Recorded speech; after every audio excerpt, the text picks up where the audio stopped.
Sir, जो पहला सवाल हमारे व्यूअर्स ने हमें भेजा है, वो डॉक्टर है। साइकोलॉजिकल स्टडी के मास्टर भी रह चुके हैं हमारे अपने प्रोफेशनल लाइफ में। काफी सालों के रिसर्च के बाद हमें आज रियलाइज हो रहा है कि इमोशंस, जो ह्यूमन इमोशंस है, वो लाइफ में बहुत ज्यादा पार्ट करते हैं। चाहे कुछ हो या ना हो, सब कुछ शायद कहीं ना कहीं हमारे इमोशंस के ऊपर आधारित रहता है।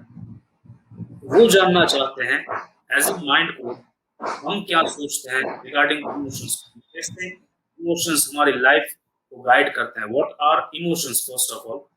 और जो टर्मिनोलॉजी आजकल बहुत दिख रही है, टर्मिनोलॉजी पिछले 10 साल में बहुत ही प्रचलित हुई है, इमोशनल ब्लॉकेजेस। ऐसे अनकॉन्शियसली हम अपनी लाइफ में इमोशनल ब्लॉकेजेस बनाकर रखते हैं, जिसके बारे में शायद हम जानते भी नहीं है और शायद जिसके बारे में हम अवेयर भी नहीं है। क्या है पहले तो इमोशनल ब्लॉकेजेस, और क्या रोल प्ले करते हैं ये इमोशनल ब्लॉकेजेस हमारी लाइफ को लिमिट करने के लिए। श्योर। सो सबसे पहले thank you so much all of you जो भी फ्रेंड्स जुड़े हुए हैं रेगुलर। आई होप मेरी वॉइस क्लियर होगी Dushyant ji. Yes right. So first of all जो भी सवाल है आपका, I am to say what is the emotion and what is the emotion blockages, किस तरह से इमोशंस जनरली बनते हैं हमारे। राइट। देखिए 99.9% लोगों के पास वक्त नहीं है इन सब चीजों को समझने का, क्योंकि कई बार lack of consciousness, lack of awareness, lack of knowledge और जो भी रटा रटा ज्ञान, जो भी परसेप्शन और हमारा जो एजुकेशन सिस्टम को हम लोग जो सीखते आए हैं बचपन से लेकर आज तक हर चीजों के बारे में, उसी तरह से जाने अनजाने लोग चीजों को देखना, सोचना और समझना स्टार्ट कर देते हैं। राइट। आज क्यों उस चीज की बात हो रही है कि इमोशनल ब्लॉकेजेस हैं काफी सारे और उसके रिलेटेड दूसरे इश्यूज भी क्रिएट हो रहे हैं, दूसरे अनवांटेड बिहेवियर्स क्रिएट हो रहे हैं, लाइक एंगर हो गया, रिलेशनशिप के इश्यूज हो गए, लेट्स से फॉर एग्जांपल किसी तरह के गिल्ट हो गए, इस तरह का कोई भी लेट्स से अनवांटेड इमोशन जो है ब्लॉकेजेस, वो रिएक्शन मोड पे हाईएस्ट लेवल पे इंटेंसिटी उसके आज दिख रही है। रीजन है लास्ट 1.5 साल 2 साल जो हमने देखा, लास्ट 1.5 साल 2 साल में हमने जो देखा कि अननोइंगली एक ऐसी बीमारी, एक ऐसा परिस्थिति अचानक से दुनिया के पास आ गई जिसके लिए दुनिया तैयार नहीं थी, जिसके लिए हम तैयार नहीं थे, जिसके लिए हमारे इमोशंस भी तैयार नहीं थे। उससे हमने कभी सीखा ही नहीं था कि अगर कोई अनवांटेड चीज इस तरह की आती है तो इस अनकॉन्शियस माइंड को, यानी कि इस बॉडी को किस तरह से हैंडल करना है, इस माइंड को किस तरह से हैंडल करना है, अपने इमोशंस को कैसे कंट्रोल में रखना है। जब मुझे 2 महीना 3 महीना 6 महीना घर में बैठ के काम करना पड़े, जब मुझे 2 महीना 3 महीना 6 महीना जो है वो बच्चों के साथ एक ही घर में एक ही जगह पर रह करके कंटिन्यू 24 घंटे गुजारने पड़े, तो मैं उसके लिए तैयार नहीं था, लोग उसके लिए तैयार नहीं थे। एंड दैट इज व्हाई कि इमोशनल ब्लॉकेजेस के नाम पे अनवांटेड बिहेवियर और अनवांटेड चीजें बाहर फैलती आ गई। राइट। बट क्या ये चीज अभी स्टार्ट हुई है? तो द आंसर इज नो। देखिए क्या होता है, कैसे बनते हैं, पहले तो हम ये समझे कि इमोशंस क्या होते हैं और इमोशंस बनते कैसे हैं। इन टर्म्स ऑफ एनर्जी और वाइब्रेशन फ्रीक्वेंसी के लॉ पे हम बात करते हैं हमेशा। तो इन टर्म्स ऑफ एनर्जी लॉ या वाइब्रेशन लॉ कैसे इमोशंस बनते हैं, होता क्या है, मान लीजिए फॉर एग्जांपल आप छोटे से थे, लेट्स से, और उस वक्त पे आपका थोड़ा बहुत झुकाव या लगाव, लेट्स से कोई डॉटर है तो उसका उसके फादर के प्रति हो गया, कोई सन है तो उसका उसकी मदर के प्रति हो गया फॉर एग्जांपल। तो किसी चीज को लेके एक पर्सन के प्रति आपका झुकाव ज्यादा हो गया, डे बाय डे आप उसकी एनर्जी से इन्फ्लुएंस होने लगे। राइट। तो क्या होगा कि उसके जो इमोशंस होंगे वो एज इट इज आप डाउनलोड कर देंगे, इन terms of guilt, in terms of anger, in terms of frustration, because जो एनर्जी आप रिसीव कर रहे हैं उसी तरह से आपके इमोशंस बनेंगे, पॉजिटिव और नेगेटिव। राइट। आपके पास दो चॉइस हमेशा रहती है। मान लीजिए कि किसी वैसे इंसान ने जो आप जिससे आप बहुत प्यार करते हैं, राइट, उस इंसान ने मान लीजिए गुस्से में सपोज आपको कुछ बोल दिया, किसी वजह से आपने आपके साथ उसने गलत बिहेवियर कर दिया। प्रॉब्लम क्या होती है लोगों के साथ, मोस्ट ऑफ द 80% केसेस में उस टाइम पे एक स्ट्राइक होता है अपने माइंड में, आपसे एक स्ट्रोक जैसी चीज फील होती है ब्रेन के अंदर। राइट। क्योंकि जिससे आप कभी एक अनएक्सपेक्टेड बिहेवियर उसने आपके सामने किया, कहने मतलब आपने कभी एक्सपेक्ट नहीं किया था कि वो पर्सन आपके साथ इस तरह का अनवांटेड बिहेवियर कभी कर सकता है, और उसने अचानक से एक अनवांटेड बिहेवियर आपके सामने अप्लाई कर दिया। क्या हुआ, उसके प्रति के जो पॉजिटिव इमोशंस आपके अंदर थे उसको एक अंदर अचानक से चेंज मिला, एंड इट्स बिकम फ्रस्ट्रेशन। ये इंसान मेरे साथ ऐसा क्यों कर सकते, कैसे कर सकते हैं। तो एक हैप्पीनेस, जॉय और लव का इमोशन एक पर्सन के साथ आपका था, एक छोटे से इवेंट की वजह से वो इमोशन कन्वर्ट हो गया इन terms of frustration, in terms of anger. एक ये चीज हुई। दूसरी, सोसाइटी समाज के जो रूमर्स है वो ज्यादातर इमोशंस के, आपके इमोशंस को प्रोग्राम्स करते हैं। सोसाइटी समाज के रूमर से मेरा मतलब है मान लीजिए फॉर एग्जाम्पल एक फैमिली है, राइट, हस्बैंड वाइफ को रिलेटेड ऐसे बहुत सारी चीजें बनी है, फादर मदर और बच्चों को लेकर ऐसी बहुत सारी चीजें बनी है, राइट। एग्जाम्पल तौर पर मान लीजिए कि दो बहनें हैं, राइट। अभी दो बहनें जब अपने हस्बैंड के बारे में बात कर रही होगी, राइट, तो 80% केसेस में चांसेस ये होगी कि दोनों ही बहनों का जो पूरा फोकस होगा इन टर्म्स ऑफ, क्योंकि दोनों ही इमोशनल कनेक्टिविटी में है, राइट, क्योंकि बहन है तो बट ऑफ इमोशंस कनेक्टेड है। तो दोनों ही बहनें जब बात करेगी अपने एक दूसरे के हस्बैंड के बारे में, तो उनका ध्यान नहीं होगा, लेकिन अनकॉन्शियसली वो नेगेटिव इमोशंस के ऊपर ज्यादा मुझसे बातें कर रही होगी कि भी लोग ऐसे होते हैं, हस्बैंड ऐसे ही होते हैं जो अपने काम में बिजी रहते हैं, ज्यादा टेंशन में रहते हैं, बिजनेस जॉब के चक्कर में रहते हैं, इसी वजह से हमारे पर कई बार ध्यान नहीं दे पाते हैं। हमें हमारे हिसाब से अपने आप को केयर करना है, हमें हमारे हिसाब से अपने आप को प्रोग्राम करना है। In short they are compromise. तो क्या हुआ वहां पे, आपने आपके जो इमोशंस थे, हो सकता है कि उसका एक अलग रिजल्ट भी हो सकता था उस इमोशंस का, बट उस इमोशंस को आपने अपने लेवल पे प्रोग्राम्स किया, और उसकी वजह से हुआ क्या, शुरुआत हुई एक अंडरस्टैंडिंग के लेवल पे कि ठीक है यार पर्सन बिजी है तो नहीं काम कर पा रहा है या नहीं समझ पा रहा है। धीरे धीरे वो अंडरस्टैंडिंग हो गई एंगर लेवल पर, फ्रस्ट्रेशन लेवल पर, फिर रिलेशनशिप के इश्यूज हुए, फिर वो डिटैचमेंट होना स्टार्ट हुआ, राइट। तो जो एक पॉजिटिव हैप्पीनेस और लव का इमोशंस था, जब आपने शुरुआत की थी एक दूसरे के साथ लाइफ, वो धीरे धीरे एक हस्बैंड वाइफ के केस में खास करके चीजें ज्यादा देखी जाती है, वो धीरे धीरे वो इमोशंस और वो जो चीजें हैं वो नेगेटिव ब्लॉकेजेस में कन्वर्ट हो जाती है, in terms of anger, in terms of frustration, in terms of unclarity, negative thinking, jealousy etcetera etcetera, right. क्यों? क्योंकि इमोशंस भी अगेन एक एनर्जी है, और जैसे मैं बताऊं कि एनर्जी पॉजिटिव है नेगेटिव नहीं होती है, how you can perceive that's make a difference, right. आपका एक नेगेटिव इमोशंस आपको सबसे ज्यादा पॉजिटिव रिजल्ट दे सकता है अगर आप उसको सही तरह से प्रोग्राम करें, और आपका एक पॉजिटिव इमोशंस आपको नेगेटिव रिजल्ट भी दे सकता है अगर आप उसको कंट्रोल ना कर पाए।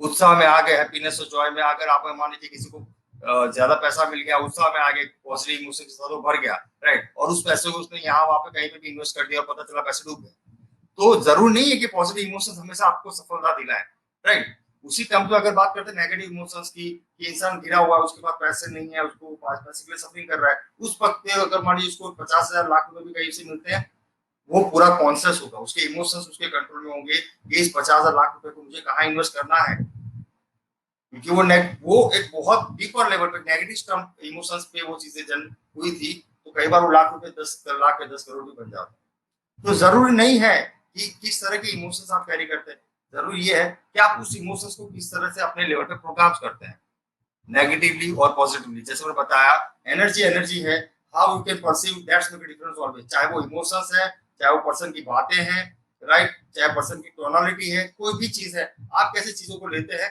दैट्स मेक अ डिफरेंस कि वो इमोशंस वो चीजें आपके इंटरनल वर्ल्ड में कैसे बनेगी, राइट।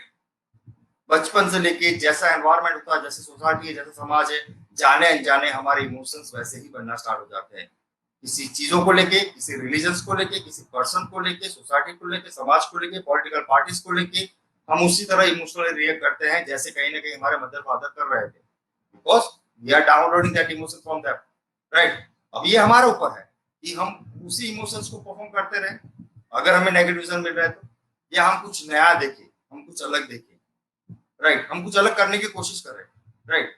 और इसकी वजह से होता क्या है, लोग कुछ अलग कर नहीं पाते हैं, और वो पॉजिटिव इमोशंस जो कभी हैप्पीनेस और जॉय का इमोशन था, वो धीरे धीरे नेगेटिव इमोशंस में कन्वर्ट होता है, in terms of anger, frustration, और जो मैंने बताया, और वो ब्लॉकेजेस क्रिएट करना स्टार्ट कर देता है आपकी बॉडी। और जो आज साइंस कह रहा है कि 90% डिजीज आर साइकोसोमेटिक, उसका मतलब ये है कि इसी तरह के इमोशनल ब्लॉकेजेस की वजह से आपके स्ट्रेस का लेवल जो है वो बढ़ता है, उसकी इंटेंसिटी बढ़ती है, इसी तरह इमोशन के ब्लॉकेजेस से। It is a root cause, you can say stress का रूट कोज क्या है, तो आपके इमोशन ब्लॉकेजेस, राइट। जितने नेगेटिव इमोशन ब्लॉकेजेस आप कवर करके रखेंगे अपनी बॉडी में, अगर आप उसको रिलीज नहीं करेंगे, जैसे होता है ना कि बात, किसी को बहुत रोने का मन होता है, किसी को बहुत कुछ बोलने का मन होता है, किसी को बहुत हंसने का मन होता है, लेकिन इतना भरा पड़ा है कि उसको कोई जगह नहीं मिली, उसको कोई ऐसा पर्सन नहीं मिला जहां पे जाकर उस इमोशंस को वो निकाल पाए। होता क्या है, वो उसी इमोशन को अंदर दबाए रखता है, और उसकी वजह से गिल्ट पैदा हो जाती है, कई बार उसकी वजह से एंगर पैदा हो जाता है, और वो गिल्ट और वो एंगर अगर कहीं निकला नहीं करने का मतलब, तो वो अंदर डिजीज क्रिएट करेगा, वो अंदर स्ट्रेस क्रिएट करेगा, वो अंदर एंग्जाइटी क्रिएट करेगा, राइट। और वो चीजें बढ़ती जाएगी। आज ये मेडिकली प्रूव हो चुका है, साइंटिफिकली प्रूव हो चुका है कि दुनिया की हर बीमारी की जड़ कहीं ना कहीं इसी तरह की वो लोग स्ट्रेस और एंजाइटी बोलते हैं, साइकोसोमेटिक डिसीज बोली जाती है जिसको, राइट। लेकिन स्ट्रेस और एंजाइटी का जो रूट कोज है, राइट, स्ट्रेस होता क्यों है? आज देखा जाए तो 10 में से 9 लोग स्ट्रेस में है, राइट। तो द रियलिटी इज कि 10 में से 9 लोग इमोशनल ब्लॉकेजेस के साथ जी रहे हैं अनजाने में। कुछ लोगों ने कॉम्प्रोमाइज कर दिया लाइफ के साथ, कुछ लोग उस इमोशन को चेंज करने की कोशिश करते हैं लेकिन चेंज नहीं कर पाते, उसकी वजह से और नेगेटिव इमोशंस क्रिएट होते हैं, फ्रस्ट्रेशन और एंगर के। और कुछ लोग सरेंडर हो जाते हैं कि ठीक है अब ये जो है वैसा है, उसके साथ ही मैं जीऊंगा, राइट। बहुत कम लोग हैं जो उस इमोशंस को चेंज करने की कोशिश करते हैं कि अगर मुझे कोई नेगेटिव रिजल्ट मिल रहा है थ्रू अदर किसी और के इमोशंस से या मेरे इमोशन से किसी को हर्ट हो रहा है, तो मैं कैसे इस बिहेवियर को या इस इमोशंस को चेंज करूं। बहुत कम लोग हैं, राइट। तो इनडायरेक्टली और डायरेक्टली आपकी होने वाली 90% बीमारियों की जड़ भी कहीं ना कहीं इस इमोशंस के साथ पड़ी है। और मैं आपको बता दूं, ये इमोशंस बहुत पावरफुल होते हैं। You can make history. आप दुनिया की किसी भी लेजेंड्स को पढ़ लीजिए, किसी भी लेजेंड्स की बायोग्राफी पढ़ लीजिए, किसी भी लेजेंड्स को या किसी भी हिस्ट्री को पढ़ के देख लीजिए। जितने भी लोगों ने दुनिया में हिस्ट्री कायम की है, जितने भी लोगों ने इनोवेशंस किए हैं जो बहुत बड़े बड़े, उसके पीछे कहीं ना कहीं उनके इमोशंस जिम्मेदार थे। चाहे लेट्स से महात्मा गांधी की बात करें, चाहे मार्टिन लूथर किंग की बात करें, फॉर एग्जांपल अल्बर्ट आइंस्टाइन की बात करें, राइट, या किसी भी इस तरह के लेजेंड्स की बात करें जो पास्ट में होते, स्वामी विवेकानंद की बात करें, गौतम बुद्धा की बात करें, तो उनका एक इमोशंस था। इमोशंस क्या था? एक रियलिटी को स्प्रेड करना। ये इनका वो उनका इमोशंस था और उस इमोशंस की वजह से उन्होंने हिस्ट्री क्रिएट कर दी। तो आपका एक इमोशंस आपको बना भी सकता है, आपका एक इमोशंस आपको मिटा भी सकता है। डिपेंड करता है आप उस इमोशंस को कैसे यूज करते हैं। वो इमोशंस ईगो क्रिएट कर सकता है, वही इमोशंस कंपैशन भी क्रिएट कर सकता है। अगर आपको ईगो के साथ जीना है, कंपैशन के साथ जीना है, इट इज योर चॉइस, वो आपकी चॉइस, और ये हमेशा आपकी चॉइस है। हर सेकंड आपके पास एक ऑप्शन रहता है कि किसी ने कुछ बोल दिया, आपको इमोशनली हर्ट हो गया, आपके पास दो चॉइस, आप उस बात को कट कर दें या उस बात को दिमाग में भर के ईगो में बिठाएं। आपके पास दो चॉइस हमेशा रहती है। अगर मान लीजिए आपने ईगो में दिमाग में भर करके उसको एज ए ईगो और दूसरी चीज पे या हर्ट लेवल पे उसको बिठा दिया, तो वो चीज आज नहीं, वो चीज 10 दिन, 15 दिन, 20 दिन, 25 दिन, महीना तक आपको तंग करेगी कहीं ना कहीं मेंटली। और जो पहला ऑप्शन था कि किसी ने आपको इमोशनली हर्ट किया, लेट से आपने उस बात को उसी जगह पे कट कर दिया, ये समझ के, ये सोच के कि ठीक है अगर आपको टेंशन में होगा, प्रॉब्लम में हो गया और दूसरी चीजों को ध्यान में रखते हो, माइंड में कुछ भर के बैठा है, उसकी वजह से ये चीज मैंने उसको गलती से बोल दी जो मेरा बहुत करीबी है, इससे मुझे मैं बहुत प्यार करती हूँ, बहुत प्यार करता हूँ, राइट। अगर आप इस तरह की अंडरस्टैंडिंग और कॉन्शियसनेस को समझ के उस इमोशंस की गार्बेज को उस टाइम पे कट कर देंगे, सबसे बड़ा फायदा ये होगा वो नेगेटिविटी एनर्जी आपको इफेक्ट नहीं करेगी, आपकी बॉडी को नेगेटिव लेवल पे इफेक्ट नहीं करेगी, और आप सामने वाले के प्रति दया के भाव पे देखेंगे, प्यार के भाव पे देखेंगे, हैप्पीनेस के भाव पे देखेंगे, ना कि जेलसी के भाव पे, ना कि एंगर के भाव पे, ना कि फ्रस्ट्रेशन या ईगो के भाव पे। तो चॉइस हमेशा आपके पास रहती है, कौन से सेकंड पे चेंज होना है ये आपको डिसाइड करना है, राइट। तो इस तरह से इमोशनल ब्लॉकेजेस बनते रहते हैं और 90% इमोशनल ब्लॉकेजेस जो है वो अनकॉन्शियस होते हैं, बिकॉज लोग अवेयर तक नहीं है कि ये मेरा इमोशनल ब्लॉकेजेस है। लोगों ने कहावत में चीजों को कन्वर्ट कर दिया है कि आपको नहीं पता चलेगा, राइट, ये चीजें ऐसी होती है, ये आप नहीं समझ सकते। क्यों ऐसा बोलते हैं लोग कि आप नहीं समझ सकते, आपको नहीं पता चलेगा? बिकॉज उन्होंने बचपन से यही चीज कहीं ना कहीं अपने मदर फादर के नाम मुंह से ये डायलॉग सुने थे। उन्होंने अपने आसपास के एनवायरमेंट बचपन से यही चीजें सुनी थी कि जब उनके फादर कुछ बोल रहे थे तो उनकी मदर ने एक कॉमन डायलॉग बोल दिया था कि आपको नहीं समझ में आएगा, ये ऐसा ही होता है। तो this is how this emotional blockages work, this is how this emotion work. और क्या हुआ, एक इंसान ने अनजाने में उस इमोशंस को रियलिटी मान लिया। जैसे मैं बोलता हूँ कि हमारा जो सबकॉन्शियस अनकॉन्शियस है वो राइट और नहीं समझता। क्या हुआ, एक लड़की ने उस रियलिटी को एज इट इज मान लिया अपने दिमाग में। तो वो जब अपनी वाइफ से बात करेगा क्या बोला, भाई तू नहीं समझ पाएगी। क्यों? क्योंकि उसने उसी तरह की लैंग्वेज और उसी तरह की चीजें सुनी है बचपन से। जब एक वाइफ अपने हस्बैंड से बात करेगी किसी लेडीज के टॉपिक पे या किसी और तरह के टॉपिक पे, लेट्स से, तो उनका डायरेक्ट रिएक्शन क्या होगा, आपको पता नहीं चलेगा ये लेडीज का मामला है। वाई? बिकॉज उन्होंने उसी तरह की चीजें सुनी। वो कभी समझ नहीं पाते हैं या कभी मानना ही नहीं चाहते। मोस्ट ये समझने की बात तो नहीं है। क्या होता है, लोग कई बार मानना ही नहीं चाहते हैं कि यार एक हस्बैंड और वाइफ एक दूसरे के इमोशंस को डीपली समझ सकते हैं। ये लोग मानना नहीं चाहते क्योंकि उनके माइंड में ब्लॉकेजेस होकर पड़े हैं कि सामने वाला नहीं समझेगा या वो नहीं समझ रहा है।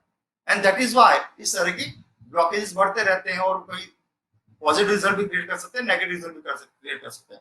अगर दोनों में से एक भी अवेयर है दोनों में से एक भी कॉन्शियस है तो कोई प्रॉब्लम नहीं, लेकिन अगर दोनों अनकॉन्शियसली एक दूसरे के साथ बात कर रहे हैं, यानी दोनों क्लियर नहीं है और नेगेटिव ब्लॉकेज बढ़ाए जा रहे हैं, तो it's become a distance, it's become issues जो रिलेशनशिप में दिखते हैं खासकर।